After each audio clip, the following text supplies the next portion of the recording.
సుప్రీంకోర్టులో ఎంపీ మిథున్ రెడ్డికి ఊరట లభించింది. ఎంపీకి పేరు ప్రతిష్టలుంటాయని గుర్తు చేసింది సుప్రీం. తక్షణం అరెస్ట్ అనే ఆచారాన్ని తీవ్రంగా తప్పుబట్టింది సుప్రీంకోర్టు. మిథున్ రెడ్డి బెయిల్ పిటిషన్ని 40 రోజుల లోపు విచారించాలని, అప్పటి వరకు ఆయన్ని అరెస్టు చేయొద్దని ఆదేశాలు జారీ చేసింది సుప్రీంకోర్టు. ఆంధ్రప్రదేశ్ మద్యం పాలసీ కేసులో వైఎస్ఆర్సీపీ ఎంపీ మిథున్ రెడ్డికి సుప్రీంకోర్టు కీలక ఊరటనిచ్చింది. మద్యం కేసులో ఆయనకు ముందస్తు బెయిల్ ఇవ్వనని చెప్పిన ఆంధ్రప్రదేశ్ హైకోర్టు ఉత్తర్వును సుప్రీంకోర్టు రద్దు చేసింది.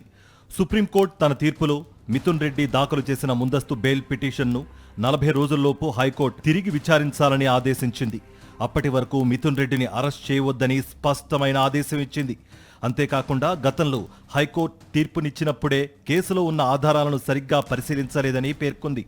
కేసు దర్యాప్తులో పరిశోధనాధికారి సేకరించిన సమాచారం, ఆధారాలను హైకోర్టు మళ్లీ సమగ్రంగా పరిశీలించాలని సూచించింది. ఈ దశలో మిథున్ రెడ్డిపై నేరానికి సంబంధించి నమ్మదగిన సమాచారం లేవని సుప్రీంకోర్టు స్పష్టం చేసింది. కేవలం కేసు నమోదు అయిందే ఆధారంగా ఎవరికైనా అరెస్ట్ చేయడం సరైంది కాదని వ్యాఖ్యానించింది. అంతేకాదు తక్షణ అరెస్టులు అనే ఆచారాన్ని సుప్రీంకోర్టు తీవ్రంగా తప్పుపట్టింది. కేసు నమోదైన వెంటనే సరైన పరిశీలన లేకుండా, ఆధారాలతో నిమిత్తం లేకుండా అరెస్ట్ చేయడం న్యాయసమ్మతం కాదని పేర్కొంది.